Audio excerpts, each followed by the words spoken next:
Page 289, numbers 9 through 14. Write the expanded form of the expression. Number 9 has addition within the parentheses, so I'm just going to use my arrows. Y times 5/10 is 5/10 y, and y times 8 is simply 8y. Number 10, within my parentheses, I have a subtraction, so I'm going to change that to addition, change the sign on the next number. Now I can start my distribution. 4 times 3 is 12, plus 4 times 4x would be 16x, plus 4 times negative 2 is negative 8.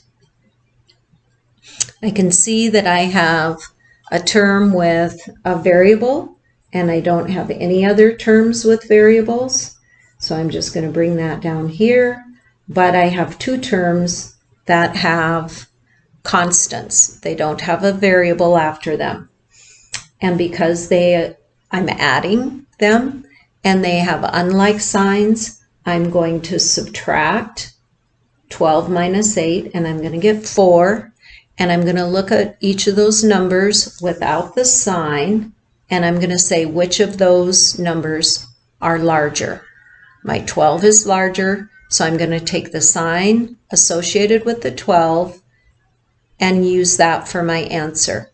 And that would be a positive 4, because this is a positive 12. So my answer is 16x plus 4. Number 11, I'm adding within the parentheses. So I'm just going to distribute by multiplying each of these within the parentheses by 6. So I get 6y plus 6x. Number 12, I can see that I'm adding all of these within the parentheses. This is a negative 3. If you want to rewrite that sign up a little bit higher so it doesn't confuse you, this is a negative 2 5/10 times the quantity negative 3 plus 4n plus 8. So I'm going to distribute my negative 2 5/10, and I'm going to multiply it by negative 3. That's going to give me a positive value. So 2 5/10 and 2 5/10 is 5, plus another 2 5/10. That's going to be 7 5/10. And there is no variable with that, so that's a constant. Negative 2 5/10 times 4n.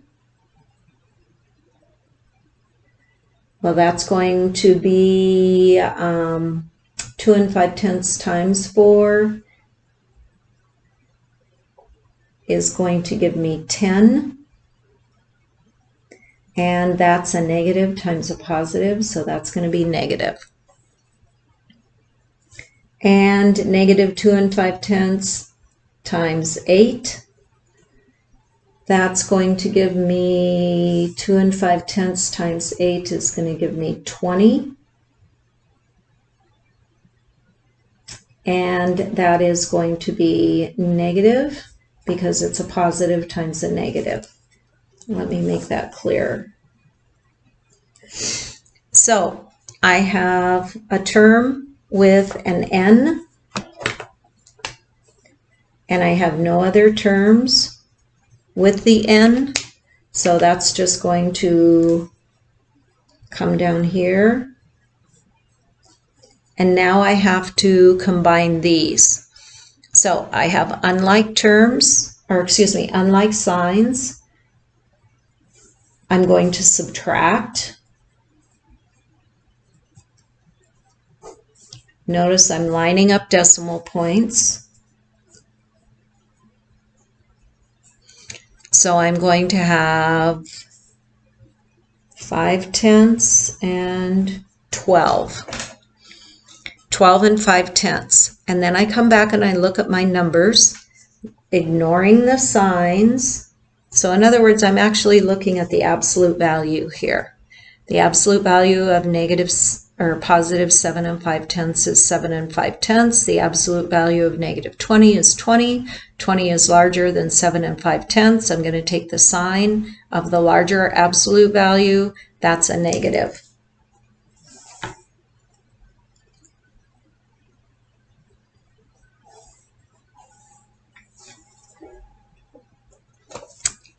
Next one.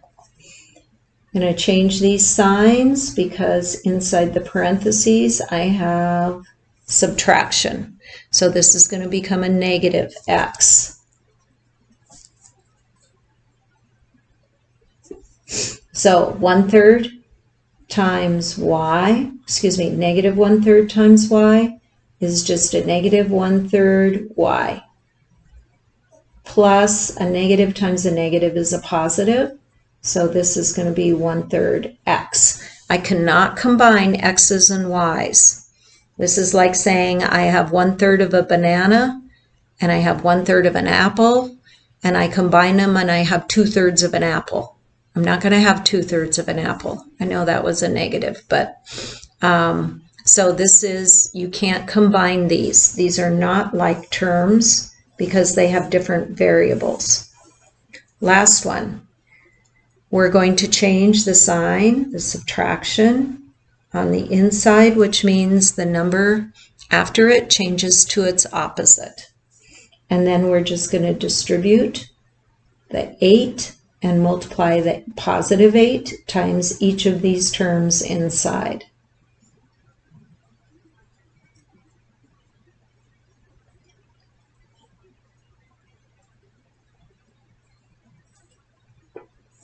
That's my answer. I'm going to stop the video and do the next parts. They are word problems.